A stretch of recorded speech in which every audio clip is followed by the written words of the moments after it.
I bought the brand new PlayStation Portal, and in this video, we're going to do a teardown of the device and see what's inside. Now, I will start by saying I really like the physical nature of this device. Like, it feels great in the hands, it looks good, but functionality-wise, it's been lacking. I've actually had worse performance on this than I have on my phone and a controller, like, by far. So, disappointing in that aspect so far, but let's go ahead and do the teardown and see what's going on inside of this thing. And yeah, in case you haven't seen it, this is what it looks like when you boot it up and you press X and you can basically connect to your console. But let's go ahead and turn it off and open this bad boy up. So I've actually started by opening another PS Portal, so I kind of know the initial processes here. So I'll show you that. First of all, it's very similar to a DualSense controller. You'll start by grabbing the black piece right here and the black piece right here and basically peeling it off.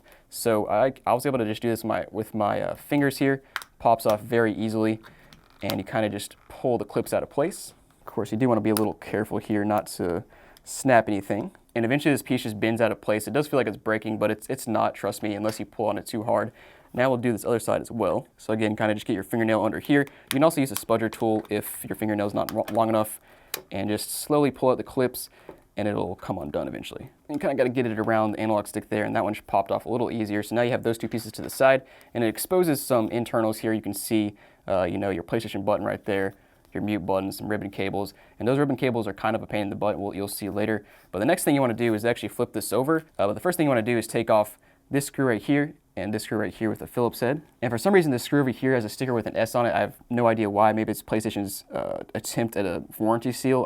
I don't know, but you take that one out as well. So now you have those two screws off. You want to get the L1 and R1 out of place now. And to do that, you want to be a little careful, but take your spudger tool and kind of pop L1 out and R1 out by sticking it in between here and kind of just trying to apply even pressure. It's going to feel a little awkward. There it goes. All right, so that one popped out pretty easily, and there is one more screw right there. Let's go ahead and pop out this one as well. All right, then of course you have your screw over here on this side as well, so take out those two screws. So now that you have all those screws out, we can take the back cover off, and there's a lot of clips here. There's like 20 clips all the way around the top and bottom. So basically the way I do it is I'm able to get this part off pretty easily with my fingernails, and then once I get to this back piece right here, I actually have to start using my spudger tool to kind of get in there and loosen some clips. Just of course, be careful. And yeah, the unfortunate part here is it definitely will sound like you're breaking it, but as long as you're careful and go slow, you're probably not breaking it. No promises. All right, so back cover off now, and yeah, there's like a bajillion clips there, but it actually comes off fairly easily. And looking here at the back, you can see we have, of course, our rumble motors on the sides. We have our wires going to them. We also have a handful of screws, and then antenna 0 right here. And the next thing you'll do if you want to go further than this, you need to take off these two screws here, these two here. There should be one down there and one down there. Then you flip to the front, and you'll also see some screws like here, here. Basically, you remove every screw that you see, and you'll get down further. Now, the next thing I want to note here is the analog sticks can actually be removed and replaced in case you get stick drift or you want to replace the caps, that sort of thing, which is nice. That's great and all. I will note, though, we have two screws here to remove this shroud, and then once you remove that, you have to remove a couple more screws to actually take the analog stick out, and there's a ribbon cable that goes to the board. But at this point in the video, basically what happened is I tried to tear down a PS Portal yesterday. It was a different one from this one, and I made it to this point and a little further and kind of messed some stuff up, and we're going to get to the point where we're flying blind for the rest of this video. So let's go ahead and go into that portion of the video, and we'll finish this teardown now. So yeah, I was taking this thing apart, and I got a lot of it disassembled. Like the analog stick is disassembled. I got the back piece off. I got some of the side pieces. Got like 25 screws out. But I got to the point where I couldn't figure out what to do, and I was trying to wiggle this piece out of place and accidentally snapped a ribbon cable, which is just great. But I'm basically at the point now where I can't do anything unless I remove the screen here, and because I can't find any more screws or any clips that come apart. So I think what I need to try here is to take a heat gun to the screen and see if it pops up, kind of like a Nintendo Switch. I don't know if it'll work, but at this point, that's my only guess. So let's start there. And honestly, the kind of concerning thing I just thought about is the fact that the battery's still in here. Like, I don't know where the battery is. I would assume it's in this fat piece up here, but there's no like accessible way. There's no door to open to get to the battery. There's just, which is strange. Like, you would think they'd make it somewhat accessible to replace the battery, but it just seems like PlayStation does not want you getting into this thing at all. So I have my rework station here, and basically what I'll try to do is take my heat gun and heat the edges and hopefully loosen some adhesive, and it pops off. Like, there's just straight up no other way. There's no clips, I can't find anything else to remove. So that's just my last hope here.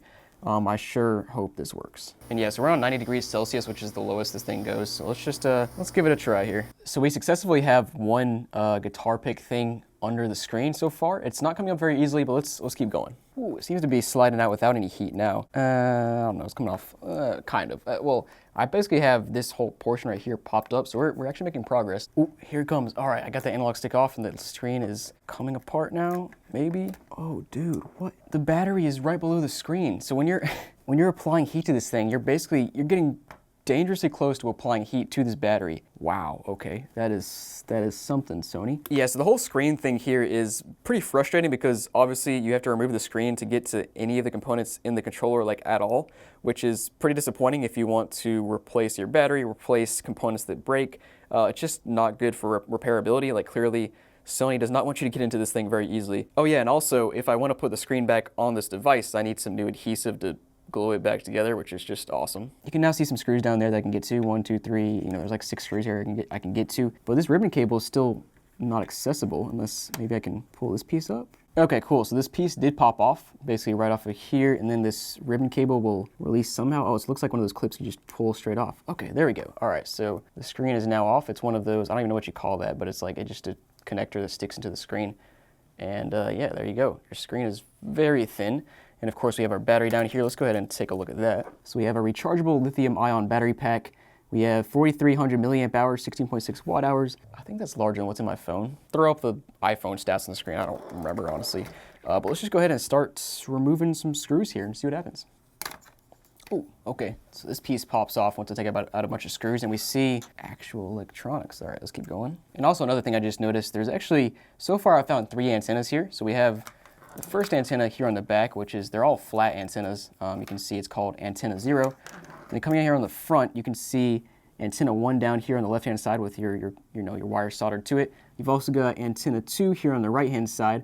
So you have 3 antennas so far, and which is good for your Wi-Fi performance. Oh, okay, so I just found next to the battery, you have these 2 black pieces of tape which peel up, and I think might be there so you can take the battery out. I think so. Never mind. Yeah, this console is definitely for science. I've officially just like mutilated it. I don't know if it's going back together. This whole battery thing is kind of weird because obviously the battery is one of the components you want to be more replaceable and easily accessible. They kind of just stuck it obviously below this entire screen that you have to use a heat gun to get off, and then it's glued down really good. Just not great if you need to replace your battery, which is not a good sign for 5 years down the line. I mean, they clearly designed this so that only Sony themselves should be able to tear it down. We're gonna move on to these 2 speakers up here. So we have one right here, one right here. You can see the holes on the top where the sound comes out. Trying to get these out of place now, but it's, it's just being difficult like every other piece of Okay, never mind. It came out. Okay, interesting. So this definitely is the speaker. We have 2 contacts right there, which actually touch those 2 contacts on the board. They're only touching when it's pushed down in place. I'm not really sure how it latched in there, but it kind of just popped out when I tried to pop it out with my little spudger tool here. Assuming this one will pop out the same way. Yep. So it just pops out like so. And I'm finally at the point where I can take out some of these ribbon cables that have been in my way for so long now. All right, ribbon cable's out. We can now pop off the antennas right here. Now we have a few more screws to remove. No, oh, this board's gonna be hard to pop out because we have 2 wires going from here to here for the vibration motors so you can get power to them. So I think we can just flip it up like so. Okay, yeah, so this PCB, this small PCB up here is the brains of the system. It's basically all that's in here minus the battery and the controls, which is not surprising considering all this thing needs to do is transport data back and forth to your console. Well, let's take a closer look at this thing and see if there's anything else interesting going on here. Okay, so that's interesting. They actually have a ton of, I don't know what you call those, but a ton of contact points here on the back of the PCB that basically just touch these cables right here and transport the data from the PCB to your controls on the right and left side. So guys, comment down below if you have any experience with these type of connectors inside of controllers. In my experience with PS3 controllers, there were some of those that actually had these like pressure kind of contacts inside of them, and eventually over time the PS3 controllers lost that pressure and made the controllers go haywire unless you went in there and like added the pressure back to it. So not sure if that's a great design in this controller, but let me know down below what you think. And all of their electronics here are kind of just covered up. I'm gonna pull this like copper shielding off and see if we reveal anything interesting. Okay, yeah, so we got a thermal pad on top of a chip there. We got another chip right there. Let me peel this one off as well. And yeah, this side also has a thermal pad on top. I guess I can remove the thermal pad and see what's underneath. It's so interesting seeing a Sony device in this day and age that doesn't have any thermal paste because, I mean, frankly, it's not running anything, so you don't need it. But let's take a closer look at these chips and see if we can figure out what they're doing. All right, guys, so I looked up the model numbers for these 3 chips right here online, and I couldn't find many details about the Qualcomm chip. I'm assuming it's just our processor. I doubt it's very powerful. I mean, this device doesn't need much of a processor, I wouldn't think. Second of all, this one over here is actually the Southbridge chip for the DualSense controller, so it's actually in the DualSense controller normally. And this one over here is apparently DRAM, I think. I found it for like $2 on AliExpress, so not a super expensive component. There's also obviously other components under these metal plates, which I'm not sure if I can remove or if I want to remove them. I think I would just really tear some things apart. So yeah, there you go, guys. Not much going on the inside of this thing. Now, seeing as we do have a processor on the board, again, I don't know how powerful it is. I would assume somebody in the modding community could do something with that and make this thing actually useful. I don't know. I'm just speculating there. But anyways, thanks for watching, guys. Hope you enjoyed the video. Let me know down below what you think about this device, and I'll see you next time.